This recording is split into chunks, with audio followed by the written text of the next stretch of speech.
नारनौल में कपास की फसल किसानों के लिए वरदान साबित हो रही है।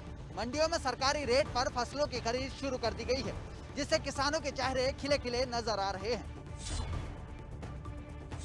दक्षिणी हरियाणा में किसानों का मुख्य व्यवसाय कृषि है और यहाँ का किसान गेहूं, सरसों और बाजरे की खेती ज्यादा करता है। लेकिन पिछले कुछ सालों से यहाँ के किसानों ने कपास की भी खेती शुरू की है, जिससे किसानों को अच्छा मुनाफा मिल रहा है। केंद्र और हरियाणा सरकार के प्रयासों से कपास की खरीद का केंद्र भी नारनौल की अनाज मंडी में बनाया गया, जहां सरकारी समर्थन मूल्य पर कपास की खरीद की जा रही है। सरकार अभी बहुत बढ़िया काम कर दिया है। हमारी जो कपास की खरीद है वो नारनौल मंडी में ही शुरू कर दी है। हमें उसका बहुत फायदा मिला है। हमें सरकारी मूल्य पे बहुत उचित दाम मिल रहे हैं, अच्छा रेट मिल रहा है कपास का, और हम सरकार का बार बार धन्यवाद करते हैं। पहले बहुत दूर दूर तक जाते थे और कपास वापस भी लेकर आ जाते थे, बिकती नहीं थी सर। अभी बहुत ही उचित मूल्य पर और बढ़िया रेटों में और अच्छी बहुत ही हमें बहुत सुविधा है।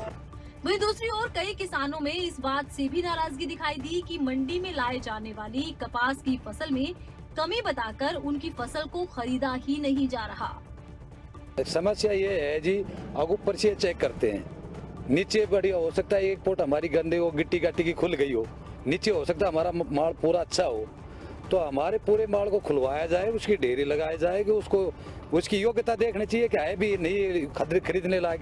अगर नहीं है तो हम वापसी घर ले जाएंगे, अगर है तो हमारी बोली के ऊपर ढेरी को खरीदा जाए। यहाँ हमने कपास दिखाया इनको, तो ये एक पोट को देखा, ऊपर की 2-4 पोट देखी इन्होंने, और ये माल रिजेक्ट है, इन्होंने रिजेक्ट कर दिया। हम बोलते हैं भाई कुछ थोड़ा कम भाव में कर लो, नहीं हम लेंगे ही नहीं, सरकार नहीं ले रही, वो नहीं ले रही। आप ये बताओ, सरकार हमारी सहूलियत के लिए ये किया होगा ना।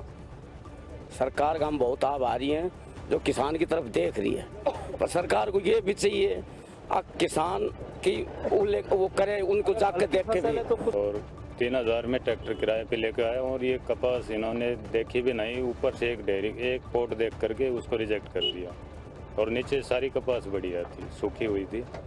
अब बताओ मैं क्या करूँ, पूरा दिन खराब हो गया। 3 बजे मैं घर से चला था यहाँ।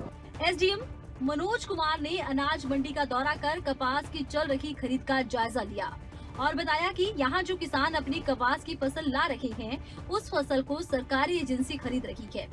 एसडीएम ने किसानों को आश्वासन भी दिया कि उनकी फसल को नियम के अनुसार जरूर खरीदा जाएगा। कपास की खरीद जैसा कि स्टार्ट हो रही है, उसकी क्वालिटी मेजर हैं कुछ न कुछ जो गवर्नमेंट ने डिसाइड कर रखे हैं। तो हमने इनको जो परचेज एजेंसी है उनको यही कहा है कि भाई जो आपके नॉर्म है उस नॉर्म को फॉलो करें अच्छे तरीके से। किसान का आपको टोटल जितना माल वो लेके आया है, अगर उसमें से 10% 5% अगर उसमें रिजेक्टेड है तो उसके बेस पे उसकी पूरी की पूरी डेयरी को रिजेक्ट ना किया जाए। जो एक उसकी गठड़ी है, अगर वो उसके अंदर कुछ रिजेक्टेड माल है तो उसको बाहर निकाल दें, लेकिन अगर उसका 90% माल सही है तो उस माल को खरीदा जाए और किसान को इस तरीके से परेशान न किया जाए। बहरहाल प्रशासन की ओर से नाराज किसानों को यह आश्वासन दिया गया है कि उनकी पूरी फसल खरीदी जाएगी। अब देखना यह होगा कि प्रशासन अपने दावों पर कितना खरा उतर पाता है।